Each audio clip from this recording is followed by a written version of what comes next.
we want to talk about our childhood, because I know that Taylor loves discussing my past, my childhood, my memories when he was just a wee babe. And by that I mean not alive. When I was a young warthog. I don't even know what that means. When I was a young warthog. You don't know that movie? Of course I do. But I love that that's what you went with. You went with Nathan Lane. Were we not both young warthogs at some point? I mean, that's true. Thank you for saying at some point. I appreciate that, Taylor. That is maturity and growth. Old warthog. Oh, man. There it is. I was trying to be so nice. You were trying so hard. Anyway, so Taylor, here's what I wanted to ask you. I, as you know, love to talk about growing up in Louisiana. It's your favorite conversation. But this is true. We had like a fancy, let me say that, dining, like a formal dining room. That's the word. Formal dining room. Did you have a formal, like, you know what I mean? Like a dining table with chairs and, you know what I mean? Like a formal dining room. Did you do that? Those are two different questions. Did you have a formal dining room table, and did you have a table with chairs? We did have a table with chairs.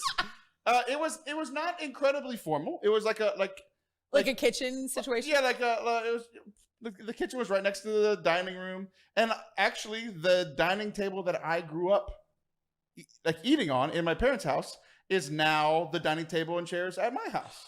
I love that dining table and chairs. Yeah.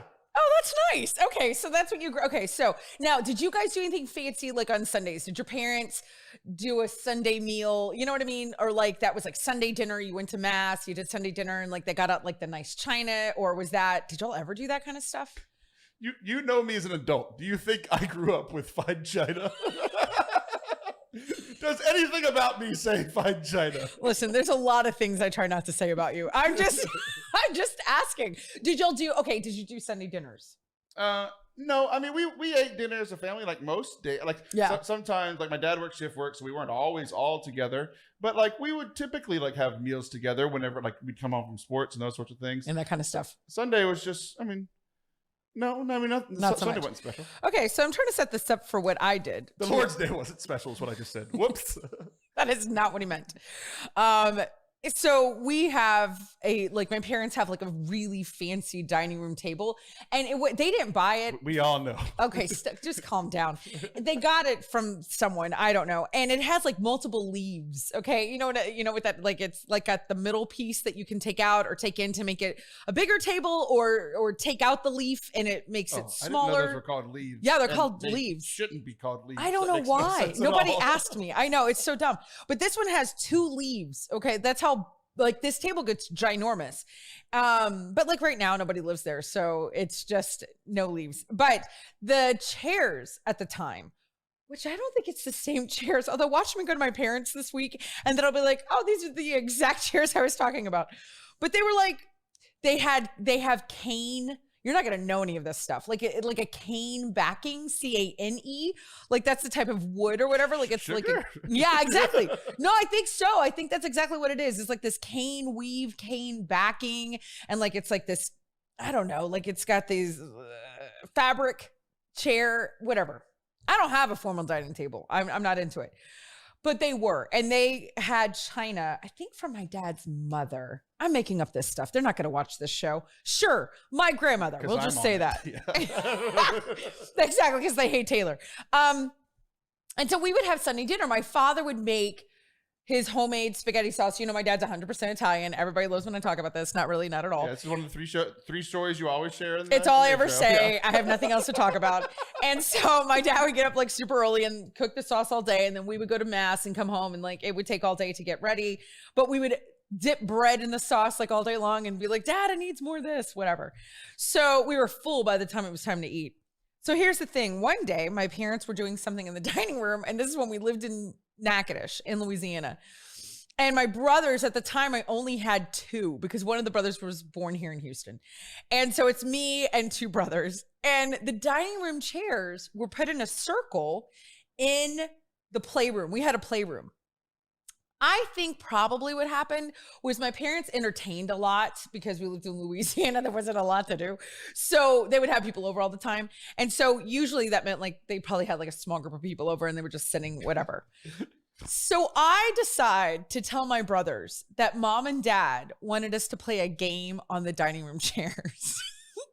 And I went and I got a whole thing of green grapes and I put like a lot of green grapes in each chair. And then I told my brothers to go and sit on them and squish them into the fabric of the dining room chairs. I'd like to pause at this moment and ask you, did you ever do anything to your house that your parents would weep? I mean, would I have ever thought to put grapes on furniture? No. Did I do other things to bother my parents? I'm sure. What's the worst thing you ever did to your house? Like to a piece of furniture, to a wall, to a staircase? Let's see what you think about this story.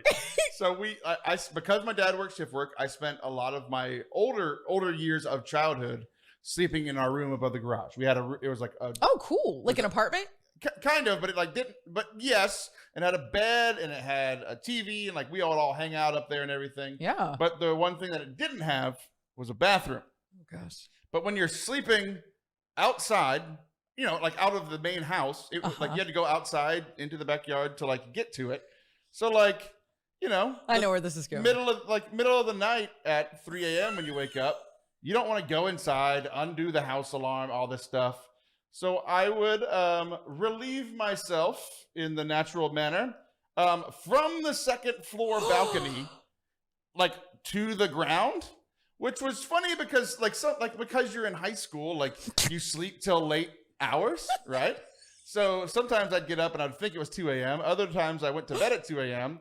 And so the rest of my family was, you know, awake having breakfast.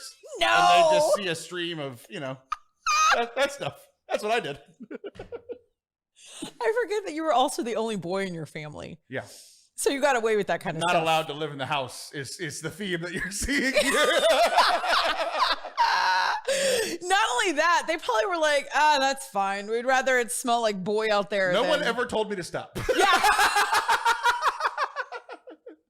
That's just Taylor. They're like, oh, that's fine. So what about as a dad? What are some things that have your kids taken a Sharpie and gone on a precious heirloom or? It's mostly the walls. We got our walls, somebody gifted us professionally painted walls when we moved into the house. Oh, how nice. Because the house that we moved into had a lot of so the options that we had with our budget was like, you know, a shack or, you know, like this other place. So there were, but to be honest, there were some like really nice houses that were really small, like newer houses, or this older house with a lot of room for a big family, but it needed a lot of work. So somebody gifted us like, hey, we'll get the whole house repainted. And like 3 weeks later, just Sharpie all over it. So we had to spot clean a lot of those areas. Do you use it in a magic eraser, like the Mr. Clean? Like, does that work, or you don't even know? We use this thing called paint. Just repaint it over it. See, I don't know. My kids didn't do the wall situation, but here's what's so funny. I don't remember my kids doing anything, but that's probably because I don't remember anything. I had the worst memory ever, except about my childhood. It's probably because I don't remember. I know, right? That was really, listen, very deep. This is a very deep show. But I do remember, and this is because my mother brings it up all the time, that when you go through her yearbooks, I don't know if your parents have their yearbooks still from like high school and college. What? No, they barely had printing presses back then.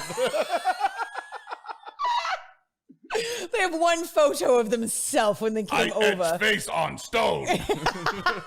Your poor parents. They don't watch the show either. So anyway, but I took a pen and I scratched out her face and like every single anything. And she was homecoming queen in high school.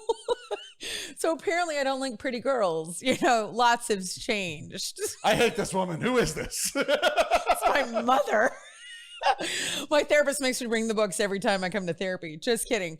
But yeah, I don't remember my kids doing, I think it's because they have a better parent than I did. I'm just kidding. My mom was like the ultimate. I'm kidding. She loves me now. She does love you now. No, man, if you would like to disown your daughter and take me in. Here's my real joke. My mom, I say this to my kids all the time. I say constantly, I had a better mother than you. I was like, that's your fault. I say that to them all the time because my mom, Vicky, is like the mom. Like, you know what I mean? Like, it's like they wrote the word mom and then it's just my mom's picture. So that's why I have to make jokes because it's not real. It's not true at all. No, my dad. No, I'm just kidding. So, but what's really interesting, and I think you'll appreciate this. My parents, they took the garage and they made it into a playroom because it was a small house in Louisiana. And there wasn't like, as they kept having kids, which they only ended up with 4, act like I grew up with like, whatever. And, but my mom had the garage redone, right? And like, it was like legit into a playroom, but then they had a guy come in and build, you're going to love this, actually build playpens for us. So we each had our own playpen. It's your dream. So I went into a cage. You're a warthog, and now you have a pen. You kind of gave me PTSD. I was like, if he only knew. But also, Olivia, where are we right now? Yeah, we're in a garage. I know. That's where I got the idea. Like, hey, you can make anything out of your garage. Nathan made you a playroom, and this is your pen. It's so true. Well, here's what's so brilliant. My parents put the hook of the playpens on the outside, so we couldn't get out. But Taylor, I was almost 10 years old when we moved, and I still had my own pen. Like my parents would be like, okay, everybody go into your little like playpens, and all of our like books and toys and stuff was right there, and they would shut the little gate and hook it. And now, like looking back, I'm like, that was genius, because we didn't have the space in our house for us to each have our own like cubby situation. And I'm like, man, my parents were really smart. And I love that you're like, that borderline child abuse, brilliant. It wasn't. We could They breathe. locked us in pens in the garage for hours at a time. It was so smart. They were there. They threw bread at us. It was fine. No, it was really pretty slatted wood, actually. Or we were outside. We played outside a lot. We were on 3.5 acres. So it was when we moved to the big city that I think they were like, where do we put these kids now? It was a lot smaller. And yeah, in fact, what's funny is that the garage also became what was a mother-in-law suite, and that became a playroom. Do you guys have a playroom like at your house, or did you grow up with one? Or I mean, I guess you had the apartment. We did not grow up with one, other than like, I mean, it was like the adult, like the older kid playroom. Like me and all my friends hung out above the garage. But my kids have a playroom. They do. Yeah, so they've got all their toys and stuff in there. It's brilliant. A TV. So that is again, kind of like your parents. It is their pen. It is like, shut up the door. Go away. Go over there. We've bought you hundreds and hundreds, if not thousands of dollars of toys. Go in there. Leave us alone. Right. Shut the door. It's mommy and daddy time. Yes, always. You guys, this has been fantastic. I don't want you to leave because we have an incredible guest coming up. So don't go anywhere. You are tuned into It's Not That Late with Liv Harrison.